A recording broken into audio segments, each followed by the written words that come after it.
할렐루야.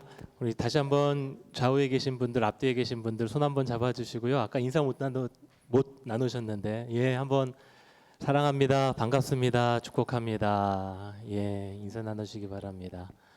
감사합니다. 오늘 하나님께서 주시는 말씀 함께 읽겠습니다. 신명기 29장 16절에서 29절까지의 말씀입니다. 신명기 29장 16절에서 29절 말씀. 지난 큐티 본문인데요. 한번 제가 먼저 읽고 마지막 절은 함께 읽도록 하겠습니다. 신명기 26장 16절 먼저 제가 읽겠습니다. 우리가 애굽 땅에서 살았던 것과 너희가 여러 나라를 통과한 것을 너희가 알며 목석과 은금의 우상을 보았느니라. 너희 중에 남자나 여자나 가족이나 지파나 오늘 그 마음이 우리 하나님 여호와를 떠나서 그 모든 민족의 신들에게 가서 섬길까 염려하며 독초와 쑥의 뿌리가 너희 중에 생겨서 심중에 스스로 복을 빌어 내가 내 마음이 완악하여 젖은 것과 마른 것이 멸망할지라도 내게는 평안이 있으리라 할까 함이라. 여호와는 이런 자를 사하지 않으실 뿐 아니라 그 위에 여호와의 분노와 질투의 불을 부으시며 또 이 책에 기록된 모든 저주를 그에게 더하실 것이라. 여호와께서 그의 이름을 천하에서 지워버리시되 여호와께서 곧 이스라엘 모든 지파 중에서 그를 구별하시고 이 율법에 기록된 모든 언약의 저주대로 그에게 화를 더하시리라. 너희 뒤에 일어나는 너희의 자손과 멀리서 오는 객이 그 땅의 재앙과 여호와께서 그 땅에 유행시키는 질병을 보며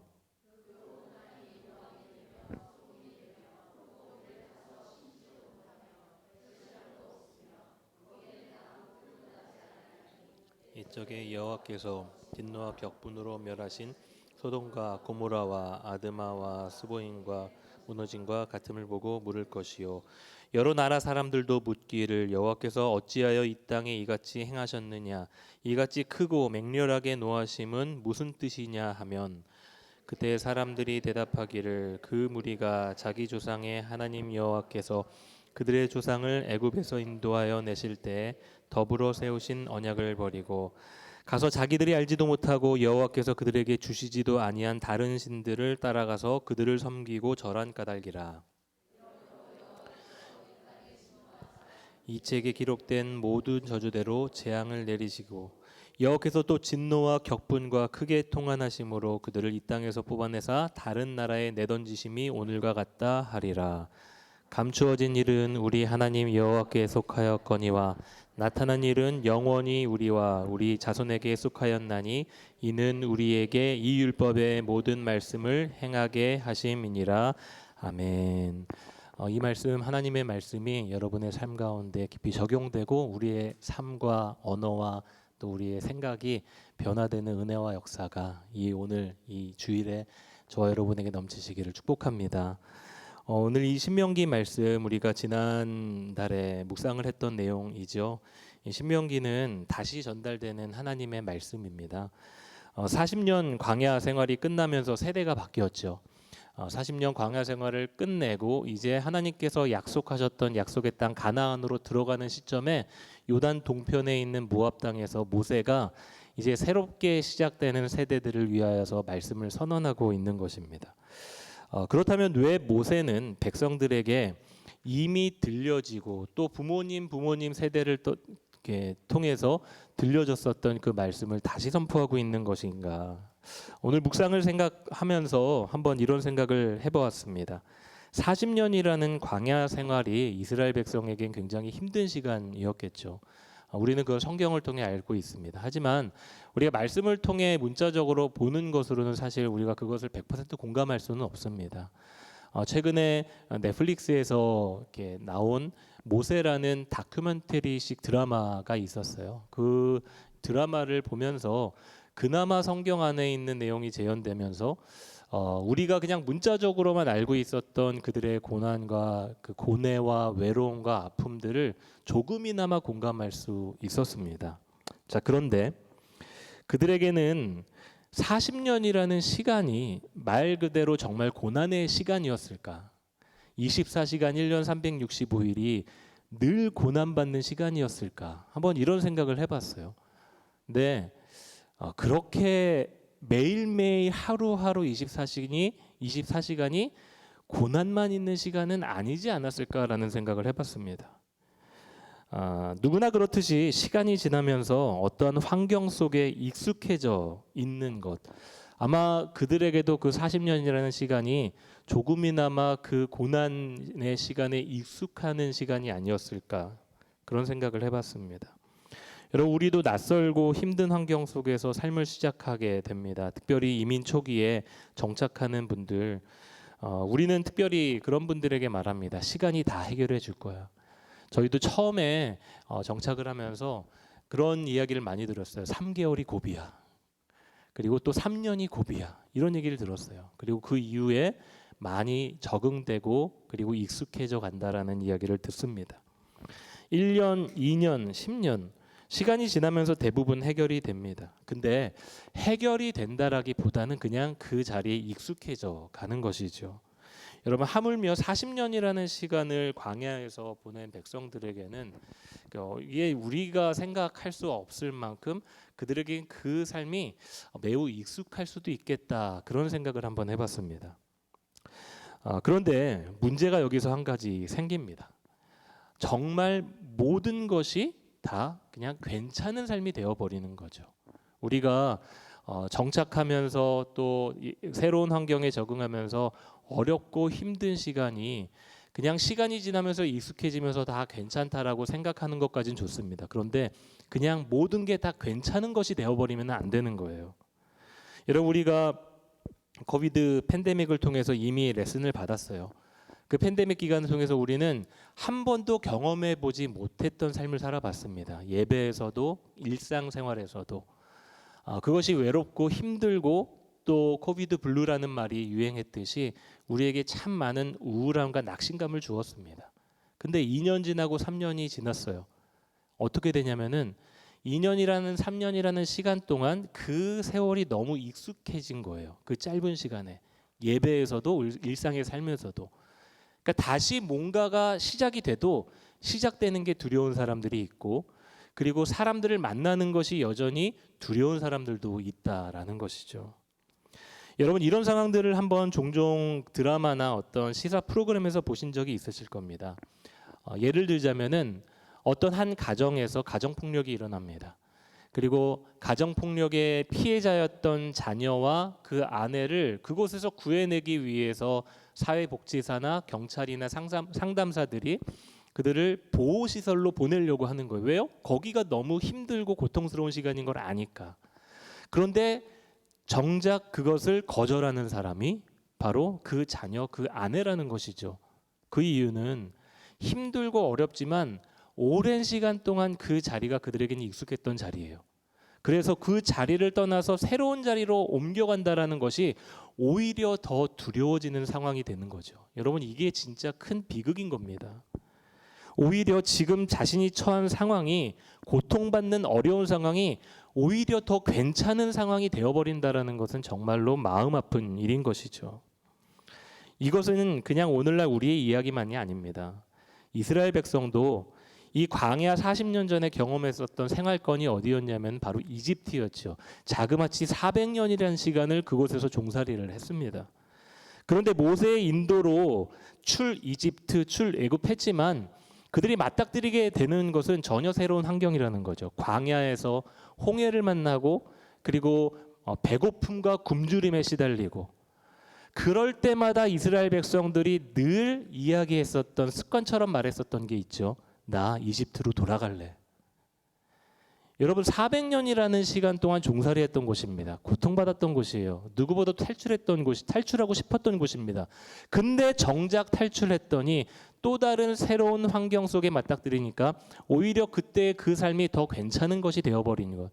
여러분, 이것이 그들에게 가장 비극적인 상황이 되는 것이죠.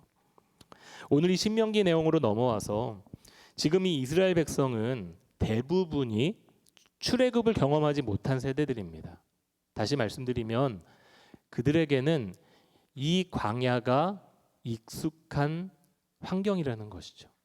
광야에서 나고 자랐기 때문에 광야에 익숙한 세대들이 지금 말씀을 듣고 보는 세대들입니다. 그리고 이젠 익숙한 광야 생활이 끝나고 가나안이라는 약속의 땅으로 들어가는 거예요. 그런데 우리 부모님 세대들에게는 약속의 땅이겠죠. 그러나 그들에게는 어떻게 보면 그냥 미지의 땅인 겁니다. 40년 동안 오랜 시간 동안 광야에서 익숙해져 있었던 그들이 새로운 가나안 땅으로 가면은 거기서 그냥 가서 정착하는 게 아니에요. 전쟁을 해야 되고 그리고 많은 자기들의 노력과 수고가 필요합니다. 생활 패턴이 완전히 다 바뀌어야 돼요. 이런 환경 속에서 그들은 두려워하고 그리고 불안해하는 것 아마 짐작해 볼 수 있을 것 같습니다.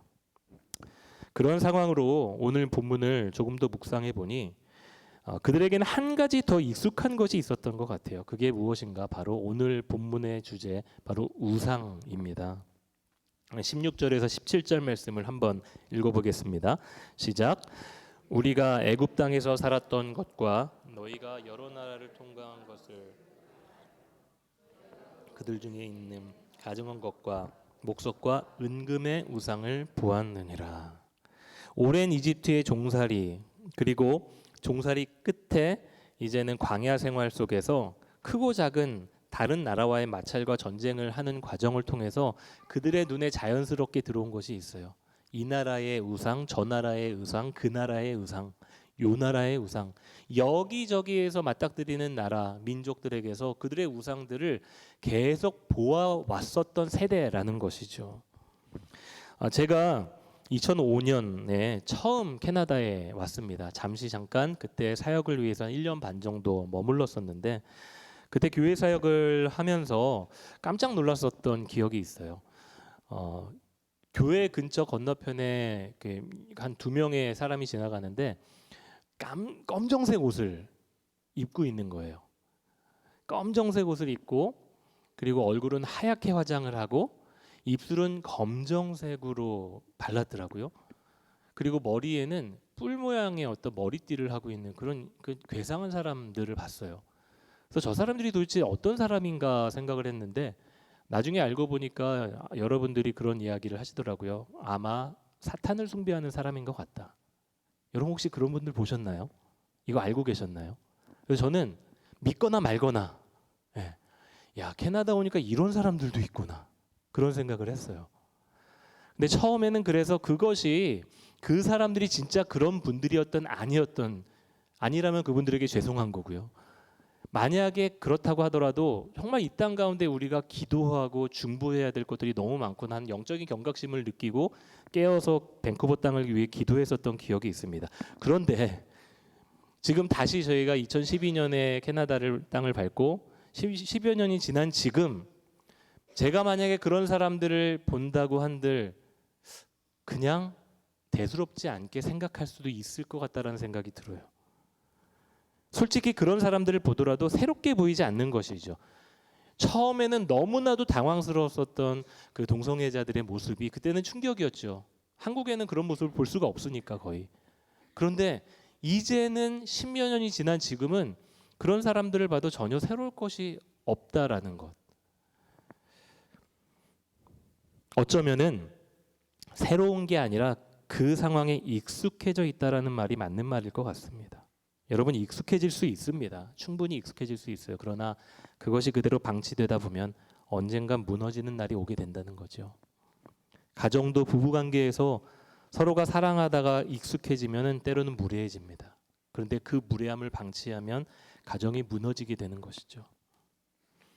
이스라엘 백성들도 오늘 그런 우상들이 전혀 새로워 보이지는 않았을 거예요. 오히려 익숙했죠.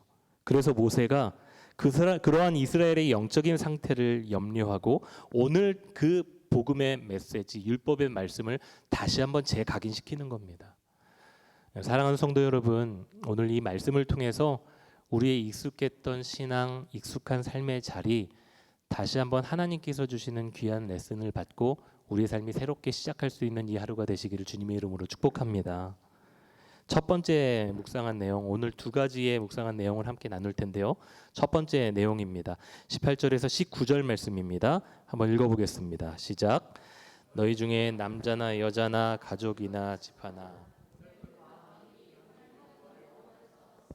그 모든 민족의 신들에게 가서 섬길까 염려하며 독초와 쑥의 뿌리가 너희 중에 생겨서 이 저주의 말을 듣고도 심중에 스스로 복을 빌어 이르기를 내가 내 마음이 완악하여 젖은 것과 마른 것이 멸망할지라도 내게는 평안이 있으리라 할까 함이라. 오늘 모세가 말합니다. 너희의 마음이 우리 하나님 여호와를 떠나서 그 모든 민족의 신들에게 가서 섬길까 염려한다라고 하죠. 모세는 그들의 마음이 하나님을 떠날 것을 염려하고 있는 것입니다. 왜냐하면 그 비어진 마음에 독초와 쑥의 뿌리가 자라날까 봐. 여러분, 우리는 이 마음에 대해서 묵상하고 생각해 봐야 합니다. 특별히 이민 생활을 하다 보면은 육체의 문제보단 마음의 문제로 고통당할 때가 참 많습니다. 사람들과의 관계가 무너지고 그러다 보니까 스스로가 고립되다 보니까 소통이 안 되고 교류가 없고 깊은 디프레션에 빠지는, 어쩌면 우리 이민 생활의 한 단면을 보여주는 것이 아닐까 생각이 돼요. 마음의 문제입니다. 결국은 마음의 문제예요. 모세는 이스라엘의 마음이 하나님을 떠날까 봐 염려한다라고 했고, 그리고 그 염려는 그 염려대로 일어납니다. 아마 지금 이 모세의 말을 듣고 있는 이스라엘 백성들의 마음에 이미 진행 중일 수도 있어요. 그래서 저는 이 본문이 나중에 일어날 일이지만 현재 진행형이라고 생각을 하고 묵상을 해봤습니다. 자, 그런데 그들의 마음이 떠난 이유가 무엇인가? 바로 그 마음을 지키지 못했기 때문이에요. 달라스 빌라드 교수님이 마음의 혁신에서 우리는 마음으로 산다라고 이야기합니다. 왜냐하면 마음이 곧 우리의 생명이기 때문입니다. 그래서 마음을 지키는 것이 중요하다는 거예요. 잠언 4장 23절, 우리가 너무나도 잘 아는 말씀입니다. 한번 읽어보겠습니다. 시작. 모든 지킬 만한 것 중에 더욱 내 마음을 지키라. 생명이 근원이 이에서 남이니라. 여러분, 마음은 생명입니다. 한번 따라해 보실까요? 마음은 생명입니다.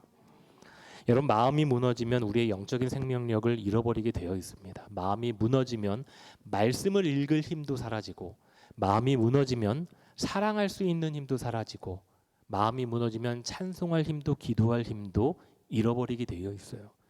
여러분, 그래서 마음을 지켜야 되는 거예요. 이 주옥 같은 잠언의 말씀을 쓰고 편집한 사람이 솔로몬이에요. 근데 그 솔로몬조차도 마음을 지켜내지 못했어요. 처음에는 하나님 앞에 신실했죠. 그래서 내가 너에게 뭘 줬으면 좋겠니 했을 때 부귀영화가 아니라 하나님 당신의 백성을 지혜롭게 판단하고 재판할 수 있는 듣는 마음을 주십시오라고 기도했었던 솔로몬이었죠. 그런데 그가 말년에 하나님의 마음을 떠나버립니다. 그의 마음을 하나님께 멀어지게 돼요. 수많은 아내를 두고 첩을 두고 자기를 위해 재물을 축적하고 병마를 둔, 여러분, 이거는 신명기에서 왕이 절대 하지 말라고 금했던 거거든요. 근데 솔로몬이 그래요. 그리고 열왕기상 11장에서는 어떻게 표현하냐면 그의 마음이 돌아섰다라고 표현합니다. 여러분, 솔로몬의 마음이 돌아선 이유는 딱 한 가지입니다. 말씀이 떠났기 때문입니다. 그 안에 하나님이 자리 잡지 못했기 때문이에요. 여기서 우리가 알 수 있는 중요한 진리는 결국 말씀이 사라진 공허해진 우리의 심령에는 다른 것이 들어오는데, 그것이 오늘 독초와 쑥이라는 거고, 또 세상이라는 것이고, 오늘 또 다른 단어를 빌려 말하자면 우상인 것입니다. 그래서 틴켈러의 내가 만드신이라는 책엔 틴켈러 목사님은 인간의 마음은 우상 공장이다라고 이야기를 하셨어요. 여러분, 그렇죠. 진짜 우상 공장입니다. 내가 생각하는 것이 말씀의 컨트롤을 받지 않으면은 그것이 다 우상이 돼요. 돈이 우상이 되고 오늘날 아름다움이 우상이 되는 사실은 우리가 다 인정을 할 겁니다.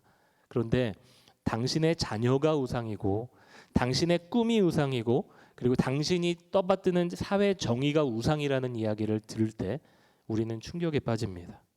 우리는 그것이 하나님의 기쁨이라고 생각할 때가 많아요. 하지만 하나님을 떠난 그 모든 정의는 다 우상이 됩니다. 심지어 목회도 우상이 됩니다. 그리고 내가 가지고 있는 직분도 우상이 돼요. 내가 추구하는 건강도 우상이 돼요. 여러분, 그래서 우리가 마음을 지키는 것이 너무나도 중요하다라는 거예요.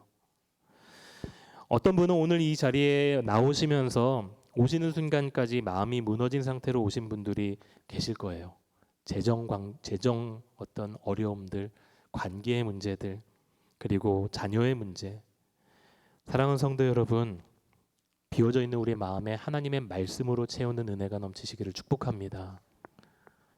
저는 한 주 일주일 5일을 회사에서 일을 합니다. 몸이 고단해요. 그러다 보니까 집에 와서도 많이 피곤합니다. 그래서 제가 큐티를 어떻게 하면 더 꾸준히 할 수 있을까 고민한 끝에 그냥 큐티 책을 회사로 가져가기로 했어요. 다행히도 함께 일하시는 분들이 목사님들이시라서 다 이해를 해주세요. 근데 아침에 항상 출근을 하면 30분이 좀 티타임이 있거든요. 그때 큐티를 하려고 많이 노력을 합니다. 물론 못할 때도 있어요. 분주하고 마음이 무너진 상태에서. 근데 제가 느끼는 거는 큐티를 하고 말씀을 읽고 곱씹으면서 일을 하다 보면은 무너질 수 있는 마음을 고쳐잡을 수 있는 그런 상태가 되더라고요. 하지만 말씀이 무너져 있는 상태에서는 그냥 내 감정대로 내 생각대로 하는 경우가 참 많이 있습니다. 물론 제가 그날 큐티를 한다고 그날 하루를 정말 은혜롭게 성공하는 것은 아닙니다. 그럼에도 화도 나고 짜증도 나고 또 분노도 나고, 여러분 그게 우리가 살아가는 인생의 모습 아니겠어요? 그런데 여러분 늘 드리는 말씀이지만 우리의 마음은 퍼센티지 싸움이에요. 하나님의 말씀이 내 마음 가운데, 내 심령 가운데 그 점유율이 얼마냐에 따라서 사실 우리의 인생이 판가름된다고 해도 과언이 아닙니다. 채워져도 무너지는 게 우리 인간인데 아예 포기하고 버려버리면은 우리는 속절없이 무너지는 우리의 마음의 상태를 경험하게 됩니다. 사랑하는 성도 여러분, 마음을 지키시기 바랍니다. 그 마음이 하나님을 떠나지 않도록 지키십시오. 공허하고 우울한 감정, 그거 사단이 주는 거고 하나님 주는 거 아닌 거 우리 너무나도 잘 압니다. 한 가지만 하면 됩니다. 말씀으로 채우는 겁니다. 은혜로 채우는 거예요. 여러분, 우리의 비워진 마음에 독초와 쑥의 열매를 맺지 않도록, 그리고 내 마음의 모든 우상 공장이 셧다운 될 수 있도록 우리의 마음을 지키는, 우리의 마음을 다시 하나님께로 돌이키는 결단이 있는 이 한날이 되시기를 주님의 이름으로 축복합니다. 아멘. 두 번째 나눌 내용입니다. 오늘 모세가 이 우상을 따라 살아가게 된다면 받게 될 심판에 대해서 언급한 후에 29절 말씀에서 이런 말씀을 선포합니다. 29절 말씀 함께 읽어보겠습니다. 시작. 감추어진 일은 우리 하나님 여호와께 속하였거니와 나타난 일은 이는 우리에게 이 율법의 모든 말씀을 행하게 하심이라. 모세가 감추어진 일과 나타난 일 이 두 가지를 구분을 하죠. 잘 보시면 감추어진 일은 숨겨진 일입니다. 그런데 그 일이 누구에게 속해 있는가? 하나님께 속했다라고 이야기하죠. 이 말은 하나님이 그것을 숨기셨다라는 것을 의미해요. 의도가 있고 목적이 있으시겠죠.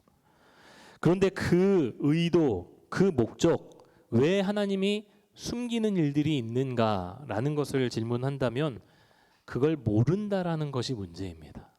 아무도 몰라요. 그렇기 때문에 우리가 설명할 수 있는 유일한 표현이 있다면 그것을 그냥 섭리라는 단어로 표현합니다.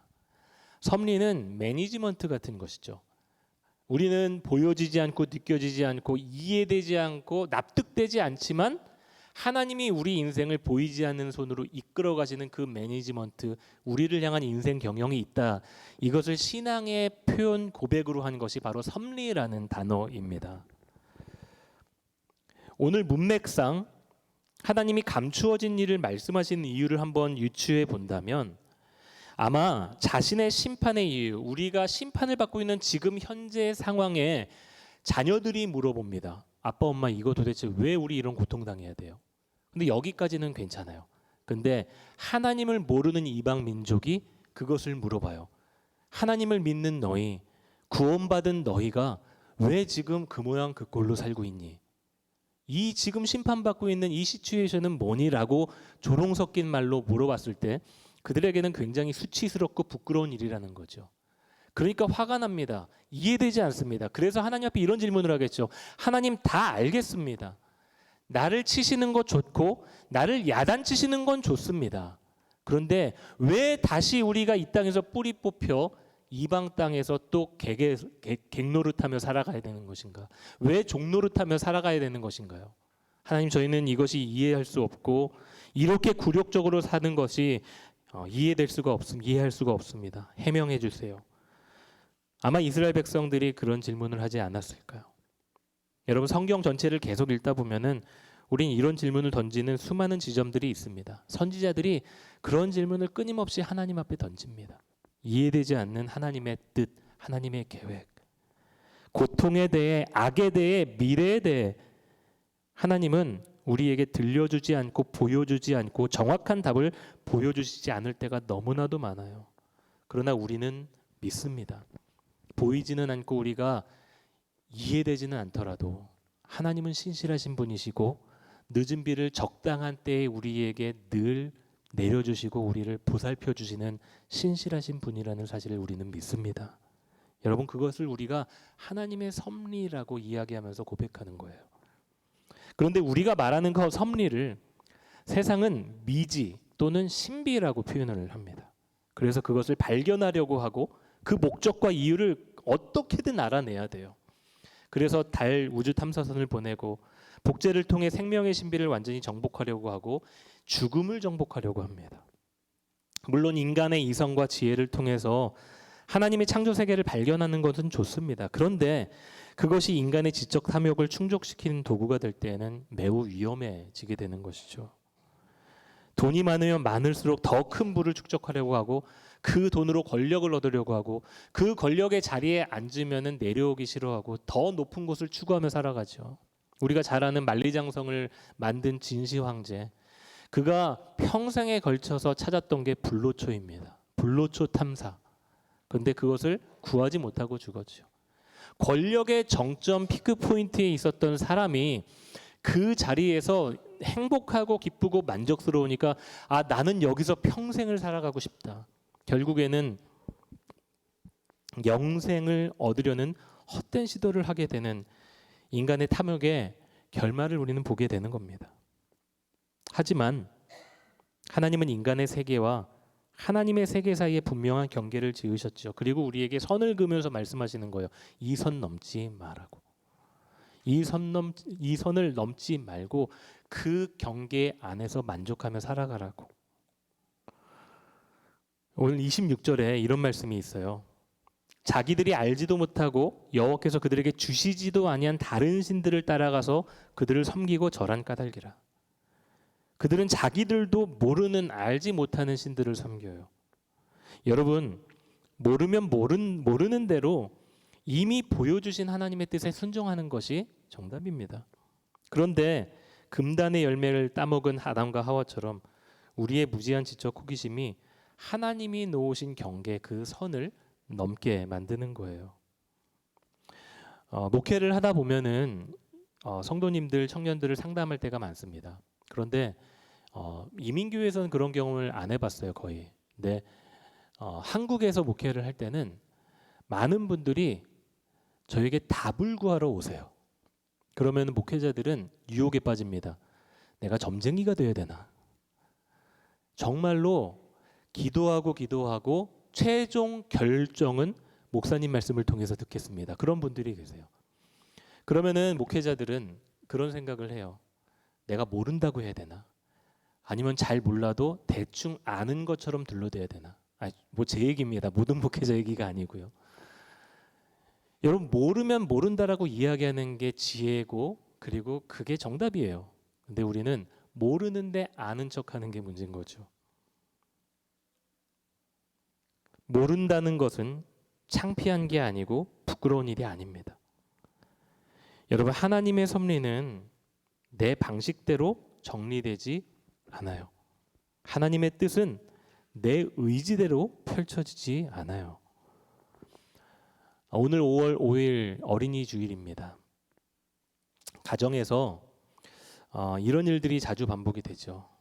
특별히 부모가 자녀에 대해서, 우리 아이들에 대해서 부모는 자녀를 향한 하나님의 섭리가 눈에 보이지가 않아요. 자녀의 미래가 철저하게 하나님의 섭리 안에 감추어져 있어요. 그런데 우리는 그게 너무 궁금한 거예요. 그래서 이런 거 저런 거 다 시켜봅니다. 악기도 시켜보고 운동도 시켜보고 미술도 시켜보고 여러 가지 다 시켜봐요. 마치 로또 수백 장 사놓고 이 중에 하나만 걸려도 괜찮겠다라는 어떤 그런 생각처럼. 근데 저는 그게 나쁜 거는 아니라고 생각합니다. 왜냐하면 아이들의 재능, 은사를 개발해 주는 것도 부모의 책임이기 때문에. 근데 이게 부모의 우상이 되면은 위험해지는 거죠. 저도 아이를 운동을 시켜봤지만 수많은 예체능에 있는 사람들이 처음에는 너무 좋아서 시작했고 그것에 재능이 있는데 부모님들의 강요가, 부모님들의 어떤 그런 고집이 아이들이 그것을 흥미를 잃게 만들게 한다라는 거예요. 여러분 잘 아시는 안드레 에것이라는 굉장히 유명한 테니스 선수가 있습니다. 그분이 오래전에 오픈이라는 그분의 자서전을 썼는데 거기서 충격적인 말을 해요. 나는 테니스가 싫다라는 거예요. 왜 테니스가 싫은가 보니까 아버지가 테니스 광이었던 거예요. 어렸을 때부터 굉장히 혹독하게 훈련시키고 또 맞기도 하고 그 정도로 테니스를 배운 거예요. 테니스로 성공을 하긴 했지만 결국에는 그 테니스가 내가 너무나도 싫어하는 대상이 돼버리는 거죠. 이런 반대의 또 일들도 있습니다. 부모님들이 아이가 부족해 보인다고 실망하거나 미리 지레짐작해서 포기하는 것. 여러분 그것도 하나님 기뻐하시는 것이 아니죠. 성경에 보면은 여러분 누가 야곱 그 사기꾼 야곱이 이스라엘은 이름으로 이스라엘 백성의 아버지가 될 줄 누가 알았겠습니까?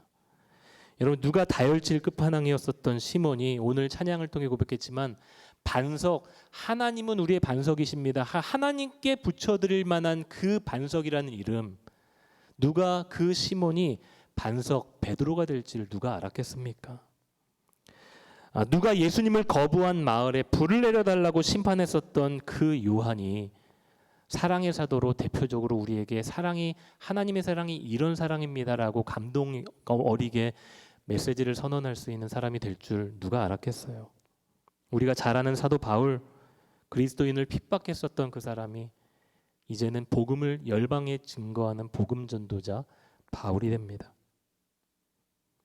여러분 하나님의 섭리 그 감추어진 일은 우리가 간섭하거나 신경 쓸 수 있는 영역이 아니라는 거예요. 자, 그렇다면 우리는 감추어진 하나님의 섭리 앞에서 어떤 스탠스를 취하고 살아가야 되는가? 답은 이것입니다. 첫 번째는 우리의 무지함을 인정하는 겁니다.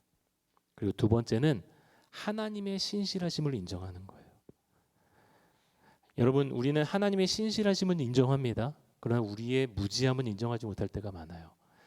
무지함을 인정한다라는 것은 반대로 하나님의 지혜를 구한다라는 것을 전제로 해요. 내 지혜가 아닌 하나님의 지혜, 내 지식이 아닌 하나님의 지식, 그것을 구해야 되는 것이죠. 그리고 여호와를 경외하는 것이 모든 지혜, 지식의 근본인 줄로 믿습니다. 하나님의 감추어진 뜻 앞에서는 우리가 할 수 있는 건 그저 그분을 경외하고 잠잠하게 기다리는 것. 그거밖에 없는 거죠. 여러분 경외한다라는 것은 두려워하는 것입니다. 그러나 공포와 같은 두려움이 아니에요. 우리가 말하는 성경의 경외는 두려워하되 그 두려워하는 대상을 사랑하고 존중하고 존경하는 거예요. 그게 경외예요. 그래서 저는 이 표현이 너무 좋아요. 예전에 전도사로 사역할 때 한 선배 목사님이 저에게 표현해 주신 건데 경외한다라는 것은 인식한다라는 겁니다. 내가 경외하는 그 대상을 늘 인식하며 살아가는 것, 그게 경외라는 거예요. 저희는 매주 한 번 그래도 가족끼리 함께 외식할 기회를 갖고자 합니다. 그래야 자녀들과 대화도 하고 가족끼리 시간을 보내잖아요. 근데 식사를 하다 보면은 맛있는 거를 시키고 부모의 입장으로는 자녀들이 많이 먹고 잘 먹기를 원하잖아요. 그래서 저희는 먹고 싶어도 손을 안 대요. 아이들 잘 먹으라고. 근데 저희 첫째 아이가 늘 먹다가 두세 개씩 남겨요. 그 다음에 말합니다. 배불러. 아버지 좀 드세요. 그래요. 그럼 저는 알아요. 얘가 배부른 게 아니라 먹고 싶지만 부모님 드시라고 남겨두는 거구나. 그래서 저는 이야기합니다. 아빠 배불러 괜찮으니까 너 다 먹어. 그런 게 고마운 거죠. 둘째도 잘 먹어요. 그리고 배불러. 진짜 배부른 거예요, 그거는. 여러분, 우리가 인식한다라는 것은 내가 먹고 싶어도 상대방의 의견도 물어보고 그 사람이 어떻게 생각할까, 그 사람은 어떤 감정일까를 생각을 하는 거잖아요. 뭐 제가 먹든 아이들이 먹든 여러분 무슨 관계겠어요. 중요한 건 우리가 서로를 존중하고 사랑하고 서로를 아껴주고 생각한다라는 게 우선인 거죠. 아이들이 이거 다 먹는다고 아빠가 화낼 거야. 아빠가 무서워서 그래서 음식 남겨놓는 게 아니란 거죠. 여러분, 하나님과의 관계도 그런 거예요. 하나님은 우리가 A를 선택하든 B를 선택하든 우리가 하나님 당신을 인정하고 그리고 인식하고 있느냐, 내 선택에 있어서 이것이 하나님의 뜻인가 아니냐, 이런 거를 묻기보다 하나님이 기뻐하실까 아닐까를 고민하고 생각하는 것. 여러분, 이것이 하나님을 경외하는 사람의 모습, 그리고 하나님은 그것을 너무나도 기뻐하십니다. 자, 그렇다면 하나님을 인식하며 경외하는 우리가 해야 될 일은 무엇인가? 한 가지입니다. 그것은 그분이 우리에게 보여주신 것에 충성하는 거예요. 오늘 본문에 나타난 일, 그분이 드러내어 보여주신 것, 백성들에겐 율법이고 모세에게도 율법이죠. 그런데 21세기를 살아가는 우리에겐 더 놀라운 하나님이 보여주신 일이 있어요. 히브리서 1장 1절에서 2절 말씀 마지막 함께 읽고 기도하겠습니다. 한번 읽어보겠습니다. 시작. 옛적의 선지자들을 통하여 여러 부분과 여러 모양으로 우리 조상들에게 말씀하신 하나님이 이 모든 날 마지막에는 아들을 통하여 우리에게 말씀하셨으니 이 아들을 만유의 상족 세우시고 또 그로 말미암아 모든 세계를 지으셨느니라. 아멘. 여러분, 과거에는 율법으로 단편적으로 보여주셨던 하나님이 이제는 누구를 통해서 다 보여주셨는가? 예수님을 통해 보여주셨다라는 거예요.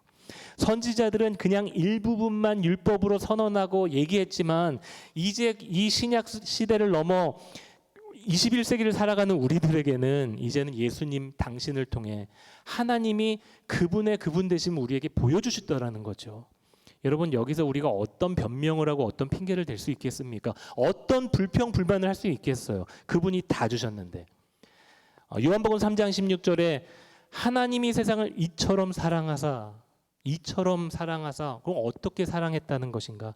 당신의 하나뿐인 아들 독생자를 주실 만큼 우리를 사랑하셨다라는 거예요.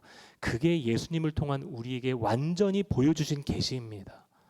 내가 너를 내 독생자를 줄 만큼 사랑하고 그리고 너를 생각한다라는 거죠. 여러분, 하나님이 우리에게 바라시는 것은 단 하나예요. 하나님이 감추신 일에 대해 알기 위해 시간 낭비하는 것이 아니라 이미 나타내 보이신 것, 거기에 순종하는 겁니다. 예수님의 말씀을 따라 살고 그분의 성품을 닮아가는 삶, 그것이 하나님을 경외하는 삶이며 우리의 삶에 주시는 지혜인 줄로 믿습니다. 사랑하는 성도 여러분, 우리의 마음, 무너진 마음 다시 세울 수 있는 첫 번째 단계, 바로 우리에게 모든 것을 아낌없이 내어주신 하나님을 경외하고 그분을 잠잠히 바라보는 것. 여러분, 그것이 우리가 오늘 하나님이 주시는 분명한 메시지인 줄로 믿습니다. 그 마음을 담아 한번 이 고백으로 하나님 앞에 찬송하며 나아가기 원합니다.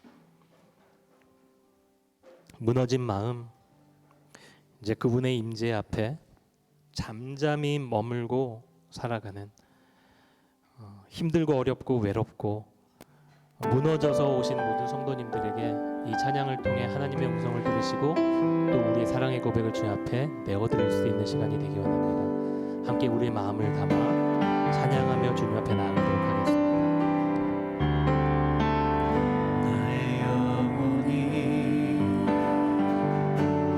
잠잠히 하나님만 바라며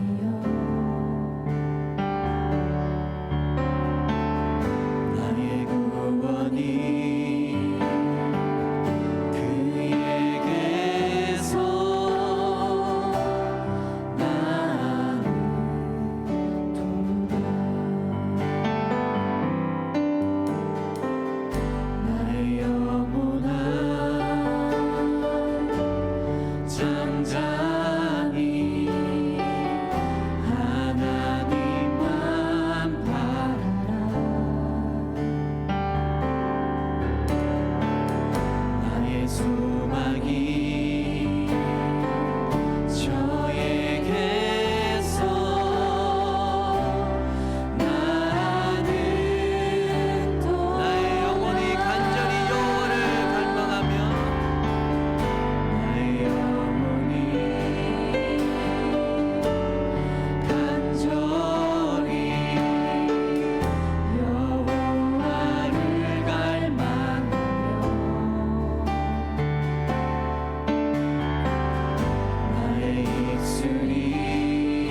하나님, 무너진 마음으로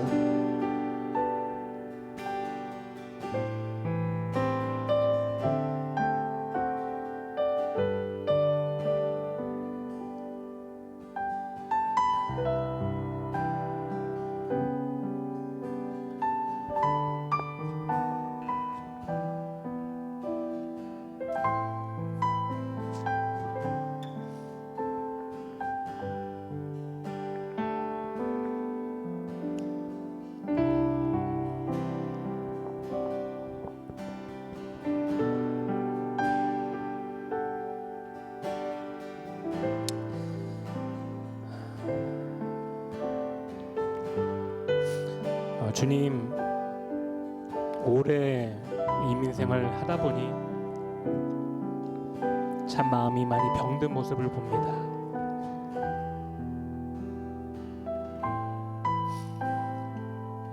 주님은 신실하신데 나는 늘 신실하지 못하고 무너지고 내 마음의 헛된 우상 공장으로 많은 우상, 그리고 그것이 우리 자녀들에게, 내 주변에게, 내 가족에게 얼마나 많은 아픔을 재생산하고 있는지 하나님 다시 한번 우리의 삶을 돌아봅니다. 주님, 그렇습니다. 내 마음이 무너졌습니다. 다시 세우기 힘들 만큼 무너졌습니다. 하나님, 무너진 내 마음, 주님 다시 한번 이 말씀을 의지하여 다시 한번 세우기 원합니다. 주님을 향해 돌아섰던 마음, 주님 떠났던 마음, 하나님, 마음이 생명인데 그 마음이 무너져 나의 영적인 생명력을 잃어버린 나의 영적인 현실을 발견합니다. 하나님, 다시 한번 내가 일어나기 원하고 다시 한번 내가 주님과 함께 시작하기 원합니다. 주님을 경외함으로 바라보고, 하나님 아버지, 하나님의 사랑, 나에게 모든 것을 아낌없이 다 쏟아 부어주신 그 십자가 예수 그리스도의 그 사랑을 다시 한번 내 삶의, 내 심령의 기초로 세우기 원합니다. 하나님, 솔직하고 정직하게 주 앞에 올려드리며 고백하오니, 무너진 내 마음 인정하오니, 하나님 다시 한번 이 마음이 세워질 수 있도록 도와주시고, 다시 한번 내 마음이 주님께로 돌이키는 역사가 있게 도와주시고, 다시 한번 내 마음이 은혜 가운데 새롭게 시작되는 역사가 있도록 인도하여 주시고 도와주시옵소서. 익숙한 나의 신앙, 익숙한 나의 삶의 자리에서 다시 한번 주님이 나에게 주신 이 두 가지의 레슨을 마음에 새기고 주님과 함께 일어날 수 있는 이 한날이 되도록, 한 주간의 나의 삶이 될 수 있도록 축복하여 주시옵소서. 그렇게 우리의 삶을 축복하며, 우리의 한 주간의 삶을 축복하며 주 앞에 고백하며 기도하며 나아가도록 하겠습니다. 함께 기도하시겠습니다.